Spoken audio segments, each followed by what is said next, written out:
Welcome to the Kitchen Table Podcast, where real conversations happen. I'm your host, Greg Wolf. My wife and I run a life and health insurance brokerage firm where our main mission is to help people with insurance needs. And then we wanted to document our journey all the way through entrepreneurship, so hopefully it helps you. So today, I've got the one and only Chelsea Wolf, my wife, my partner. Welcome back to the podcast. Back to the podcast. Excited to walk through a few things today and share some stuff with the people. Yeah, let's go through our story. Let's start from the beginning. Like, how did we even get here? How did we get into insurance? Yeah, I think we start there. Because, like, how are we going to have a podcast about, like, documenting our journey if we didn't tell, like, how we got into insurance? Yeah, I think that's good. Probably pretty smart. Yeah. All right, so tell everybody so they know a little bit of, like, what we were doing prior to insurance. What were you doing? Yeah, so I was a nurse. I had been a nurse for a little over 5 years. So it's 12-hour shifts, 3 days a week, every other weekend, every other holiday. Right, very familiar. And tell us what you were doing. Yeah, so car sales for a long time. Did selling and then moved into the finance world. Was a career car guy through and through. Thought that was what I was going to do forever. Yeah, that's what I did. Sold cars, finance, and a little bit of sales manager stuff. Yeah. So your hours, talk about your hours. Yeah, I mean, I guess I just want to be like open about like the whole, like we'll just have an open dialogue with it all, right? So I was working heavily. We had just had a house, had a baby. A lot of things were going on in our world. And, I was gone a lot. And I think that the way I remember it is, it was like one of those days where I was taking a late deal, and which happened often. And I get home from work, and you were like, "Hey, babe, I have this idea. Yeah. You're gonna sell life insurance." Yeah. And I was like, "Wait, what?" Like, first off, it's late. Second off, like, what are you even talking about? Like, insurance? No, I'm not. I sell cars and I do finance. Yeah. Like, insurance people are gross. Like, what are you talking about?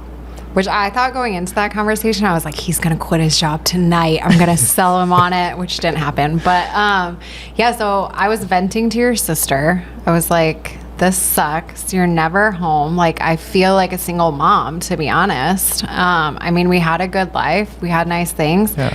But as far as time goes, I felt like I was doing it myself. I was putting the kids to bed. You weren't home for that. So I was venting to her about just like where I was at and how I was feeling. And she was like, you know what? Like, some people that I went to school with, they sell life insurance. She's like, I don't know much about it, but it looks like they're just like crushing it. And I was like, oh my gosh, he could sell life insurance. Yeah. He could work from home. We could hang out together. This sounds great. So I was super excited. You got home, I told you all about it. I think you had like a call scheduled for us that night. Like, literally, we jumped on a call. Yeah, I was like, well, because I started doing research and I was looking at this girl's profile and I'm like, man, because she was posting her numbers. I'm like, it looks like she's crushing it. Like, she's a mom. She works part-time. Like, imagine if you did this full-time. Like, this sounds great. So we have this phone call with a girl named Mindy Tibbs.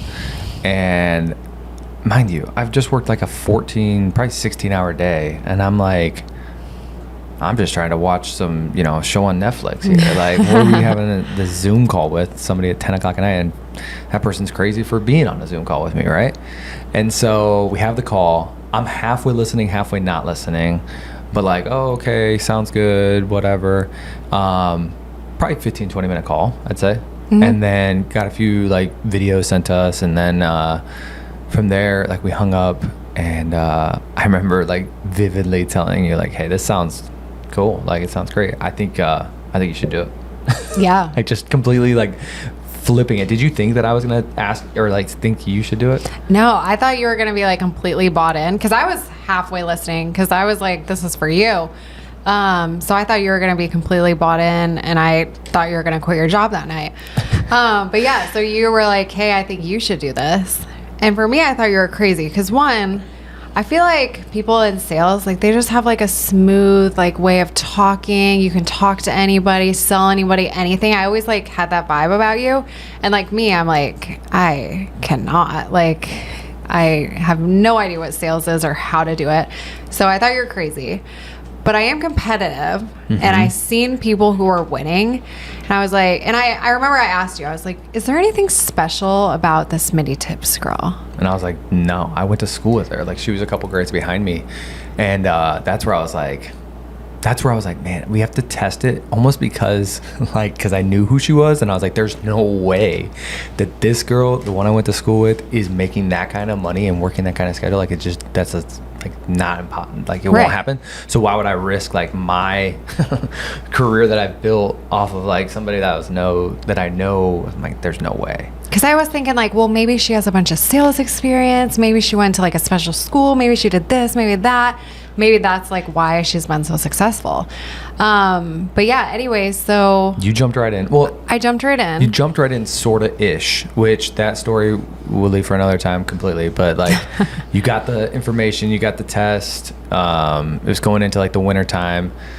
Took a little bit of time to like actually pass your test, which a lot of people would have like probably given up on you, as far as like, now that we know the insurance business, because it took you a while to kind of get into it, right? It took me probably like 6 months. Like, I actually paid for an extension on my test multiple times because I wasn't like really trying to do this, but I you're still wanted working. to. Yeah. And we had just had a baby. So you end up, finally, you're like, it's summertime, the kids like to go to the pool, I like to go to the beach. I'm not really trying to do this, like, start it just yet anyway, so why don't I like start once the kids go back to school? So you passed, you had already passed your test at that point though. Yep. You finally had passed it. It was like right before summer, but then you're like, but I don't want to start yet. So you passed, don't want to start yet. So then you pick a date, and it was like September or the end of, or 1st of October of 2022. Yeah. So you jump in, kids are back in school, and I remember, like, again, in that first very beginning stages of like a whole lot of confusion. I remember coming home still, because I'm working late hours still, and that never changed. Coming home and having to like coach you up a little bit and be like, it's sales, you're gonna be fine, you face more no's than yeses, and like just giving you those mental like, you know, pep talks, like it's gonna be okay, because there was moments for sure, and especially in the beginning for you, that you were like struggling with this. Yeah, I mean, my goal going into it, I was like, okay, I just need to make a couple sales, because if I make a couple sales, like, he'll know obviously he can do this, because I don't have any background knowledge. Yeah, it took me like 2 or 3 weeks before I got my first sale. Yeah. And then from there, I'm like, oh, this is awesome. This is so cool. Because that one sale, I mean, was equivalent to like your weekly paycheck, honestly. Yeah. So I'm like, okay, this is cool. Yeah. And once you get like a little taste for it, you kind of want more. Of course. I remember you like getting into it, was you finally made a sale, then you make another one. And it wasn't until like December, and we actually had like a full week of like Christmas stuff and events that we had to do. So we really only worked like 3 weeks in December. But in December, I remember looking at like the bank statements, and it was like 10 grand that you had gotten deposited in December. And I was like, we had like a full week off of like holiday stuff, and you were still able to make that kind of money. And it was you were only working 2 days a week at that point. Yeah, I remember that clearly. And that was like the turning point for me a little bit, like as far as like getting more interest. I still was like, not sure, but cool. Our family's making a little extra money, which was cool for us. You know, we had a little bit extra funds. Cool. And that's where I had to start thinking. I was like, okay, so now I know the business works. I see the money coming in. So now I had to think, because at the time I was still working my nursing job, and it was hard to cut ties with that, because obviously, you know, you go to school for a long time. This is your long picture. This is my career, right? Like, I went to school for a career. Yeah. But then I started like thinking, I'm like, you know what? Like, I am actually losing money every day that I go to work, because that means I can't sell insurance. And if I could sell insurance in this 12 hours, I would make so much more money. So it's almost like, okay, if I keep this nursing job, I'm actually losing our family a lot of money. Yeah, I remember us having that conversation. And I think a lot of things that we did when we first got started was right, as far as like, we knew getting childcare for at least those 2 days. You're not going to put her in full time or anything like that, but for at least the first, you know, the days that you were working, so that way you could focus on your job. Because like, we realized when you didn't do that, it was kind of like a hot mess. And so that was game changer for sure. But I think moving in, like past into 2023. So now it's like January. The company that we were with had this huge annual convention that they were putting on, and you were like telling me about it. You had shown me, I think, like one other like podcast. I think it was like an Andy Elliott podcast, and you're like, babe, you gotta check this guy out. He was like in car stuff. You would relate. It was a really good podcast. Yeah. I remember watching it. We were on a trip somewhere, and I was like, wow, that's pretty cool. I remember one thing from that podcast that like stood out to me that I'll never forget is he said something, which Andy's very like rah, so the whole thing was great.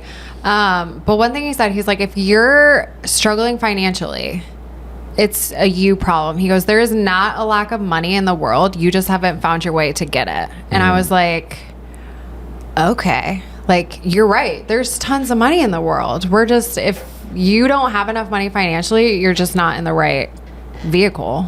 Perspective, right? And so like vehicle, the path that you choose, with the limited resources or the knowledge that you know when you're doing something that you think is like everything and you're like so like in on it. I think it's so funny because a lot of times people think that like, you know, you're Daniel G talks about this, like drinking the Kool-Aid of like insurance sales or like entrepreneurship, and you're drinking the Kool-Aid. Heck yeah, we're drinking the Kool-Aid. Why wouldn't we? Good freaking Kool-Aid. Why wouldn't we drink it? Why wouldn't we drink the Kool-Aid? Like you drink the Kool-Aid that 9 to 5 is okay. And then like, yeah, you're going to work for 40 years and you're going to put all this money into retirement. You're going to do that. But yet, like that's the okay thing because society says so. Like I seen this thing, and we're going down a rabbit hole. We'll get back on track, but I have to say it. Sorry. I see this thing on Facebook the other day, and it says society tricks you that the average life that you're gonna live to be 85, so you're not retiring until 65. Where nowadays the average lifespan is literally like 70 years old. So you're telling me you're gonna work till you're 65 and have what 5 years to enjoy your life that you just like worked away? Yeah. Like that sounds terrible, but society tricks you that like that's what you're supposed to do. Oh, and you're supposed to go in like major debt to go to college to work your job. Oh, anyways, that's rabbit a whole hole. Nother thing if we get into college. Whole rabbit hole. Let's get back on track about our story. So we go to this convention, and I'm sitting there. I'm plugged in. I'm like, okay, this is really cool. I'm watching everything. I'm watching everybody, and I'm paying attention. I'm taking notes. Yeah. You're all the way there. You're suited, booted, got the notes, Pat. Yeah, and I'm dialed in. But what I really was focusing on and watching was, like, man, they are just normal people. Like, there's nothing really like that special about a lot of people here, but they're making way more money than me. And I was like, I feel like I'm a pretty talented person, and not like to boast or brag or anything like that. But I feel like my work ethic has like gotten me to places, and I'm like, I could do the same thing in this type of vehicle. And like, that's where that clicked for me. And I'm like, I just need to pray about it, get out of my own way, and stop being like resistant, and more just like, hey, let me figure out all the ins and outs and then just take action. Yeah. So from that moment, I remember clearly, again, we went out to dinner with a guy, and I drilled him for 3 hours at one of the nicest steakhouses in Miami. His steak literally sat in front of him. So it was definitely like a cold steak afterwards, because I like had to know every single thing. And he very patiently worked with me and told me everything, and, you know, explained everything, all the details, so that way I could clearly make the decision on my own. Right. Mm-hmm. Nobody was twisting my arm, but I really wanted to know all the details. Right. You really wanted to know all the bad things about the business. You're like, hey, I see that you can make it. I see people can make a bunch of money. Tell me every bad thing and every hole that I don't see is really what you guys talked about for 3 hours. 100%. And at that moment, that's when I knew I was doing this. So we'll fast forward. I commit, like, I'm doing this. I'm going to get my license. So we get back from that trip. I'm still working. My plan was to like, you know, stay working, get the license, kind of do that like part-time-ish, kind of get in a little bit here and there, and then figure out an exit plan from the dealership, right? I get back. I'm so fired up that like I tell a couple different people, a couple of close friends of mine, and I'm still taking my test. I'm going through that part of it. And as soon as I tell one too many people, word gets out. And I remember I'm sitting in my office in my finance office there at the dealership, and the general manager comes in. He was like, "What's this thing about insurance?" And then I'm like, "What are you talking about?" And long story short, he was just like, yeah, cool. If you're not all in here, pack your stuff. Yeah. So it was like quick. It wasn't even like a hey, you know what? I think we're going different ways. It was like, hey, get out. And I was like, wow, that shows a lot after, a lot of blood, sweat, and tears, time, money that I have put into the company. Shows you how quick, like a corporate job, like they don't care about you. They can replace you. You're just bodies to them. Bodies making them millions of dollars. And at the end of the day, like if you're not the right body, they'll replace you in a second. So it's like to you, it was blood, sweat, and tears you had put into this job. You were actually, you don't want to boast about it, but you're the number one finance guy many months in a row. And in 2 seconds, they can just fire you. Yeah. And I wasn't in control. And that feeling there, I was like, I'm never going to feel this again because I will always be in control of like the hiring and firing. Now, have I fired myself at this job a few times and I fired myself back, but that's a whole other story. But I remember sitting at the convention and you looked at me and you're like, okay, I'm all in. I'm going to do this. And I was like trying not to like tear up because I'm like, finally, like this is going to change our lives. And then I remember literally 2 days fast forward and you called me and you're like, hey, work just fired me. And I remember like kind of panicking. I was like, oh, wait, like we have bills. Are you sure we're doing this thing? And at the time you weren't licensed. And I was still at this time, I was always an extra income. So I was just selling maybe 1 or 2 policies a week just to kind of have extra money for like me to spend. So I was just like, going to the spa, buying the kids extra things. Like I was doing extra things with that money. So when you told me like you quit your job or got fired, I was like, oh shoot. Oh shoot. Are you going to want me to help pay bills? So anyways, fast forward, I take the licensing. I go through that process. And this is where the story gets a little real. And I want everybody to, if you kind of follow it along, like tune into this part because this is like real. And this is like more of like the raw, vulnerable, real stuff, right? So I take my test. First of all, test day comes around and I actually had scheduled my test. Didn't even realize it for like 12 a.m. in the morning. And that was a problem. So I missed that test. I ended up scheduling it again, passing it on the first time. And then I'm like, okay, cool. You got to send in a few things, right? So for those of you who don't know this, or it's your first time understanding, like I was wrongfully convicted and I served time in federal prison. And now that was when I was 10 18, years ago at that time? Yeah, I was 18 years old when that happened. I'd been out at that point for over 5 years. And, I had a finance position job. And so I never, like in my wildest dreams, never did I believe that like I couldn't obtain my license. Like why wouldn't I be able to get a license? We truly believed we're like, okay, God brought us here. This is God's will for us to do this. So I thought naively, like there's going to be no hiccups. Like it's just it's God's will. Like it's going to work out perfect, which it doesn't always work that way, even if it is the right thing to do. Yeah. So a couple extra requirements if you've got any felonies or things like that, of course, right? The insurance companies are going to look into your background and you have fiduciary responsibilities with people's sensitive information. So there's obviously they want to be careful, right? You're not going to just, hire or let anybody obtain a license, right? So what they required is a couple of letters of recommendation, making sure the people that you're working with, like obviously have an understanding of what you're doing and what has gone on in your past. And then all the court filing documents that you all have. So I had to gather a ton of this stuff. And I remember going to the courthouse, getting it all certified. It was like pages and pages of documents. And get it all sent in.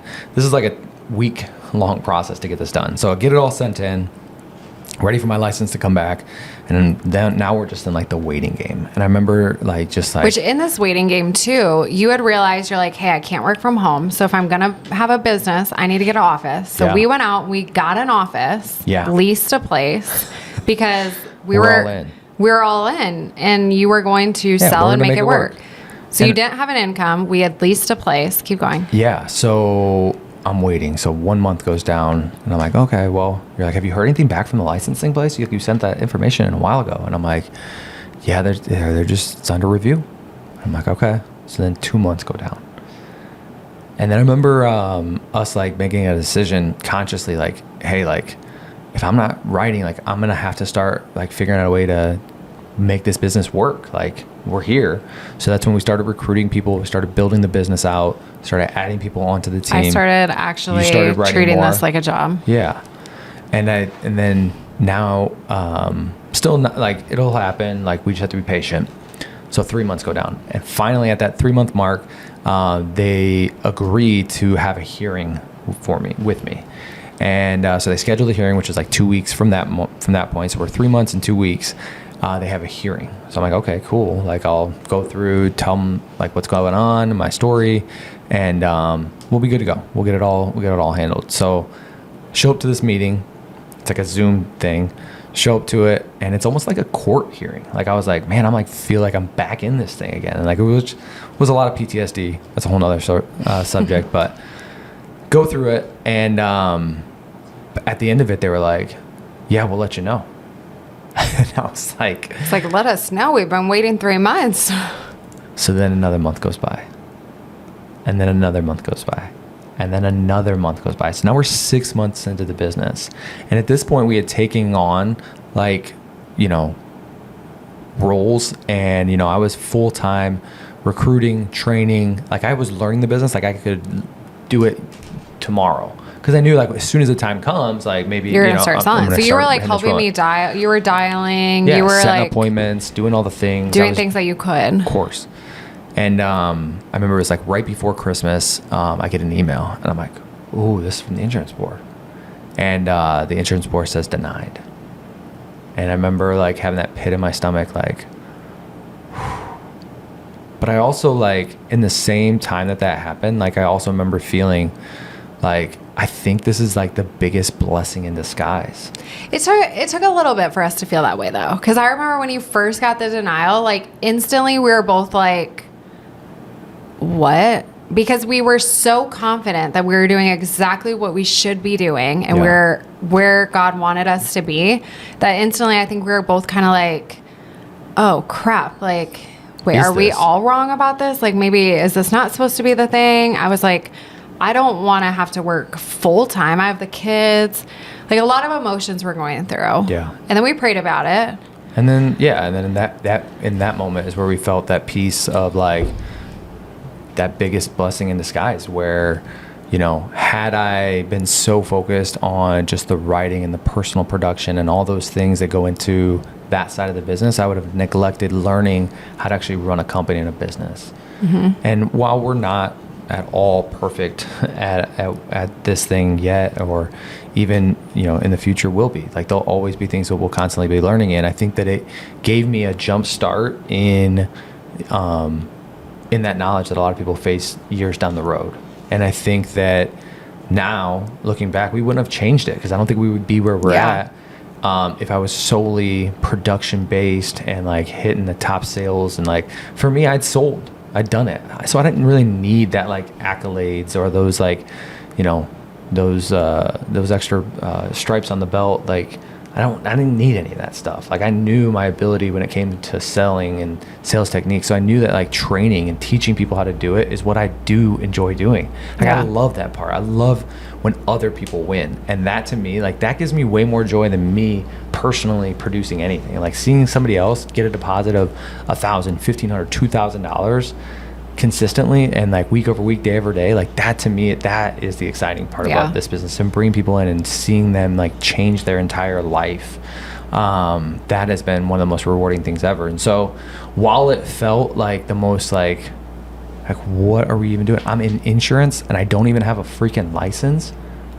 That make sense.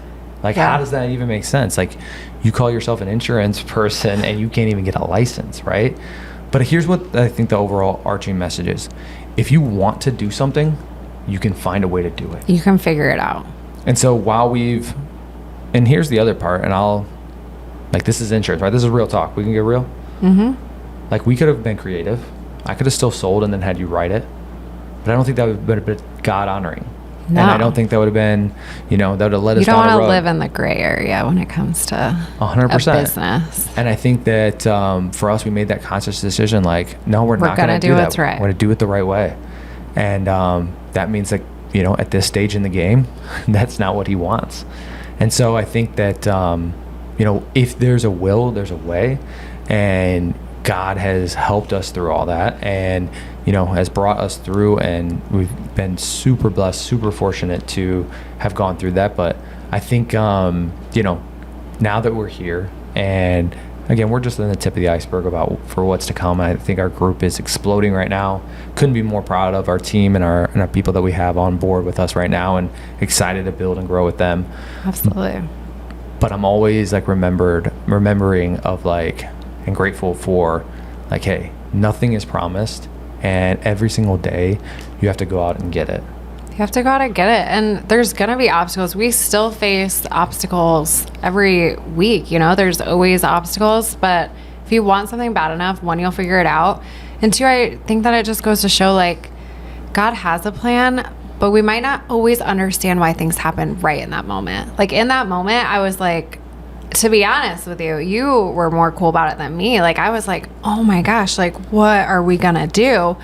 But, like, looking back now, like, God had a perfect plan, because if you had been writing, I think we would have focused on the writing. We went to build a big business, and I don't think we'd be where we are right now. So if you want something, you can figure it out. That's it. Well, I think this has been a great time sharing, like, so people can get a little more of an understanding of who we are and our journey through. And maybe at the end of the day, that's our main mission, is to wherever you're at, whatever phase that you're in, you might not always understand what's going on. Just lean into it. Lean into God. Trust that He will lead you, and He will never forsake you. So with that being said, I'll wrap up, and I think this has been great. Awesome. Thank you guys for listening. This has been another podcast from the kitchen table. God bless.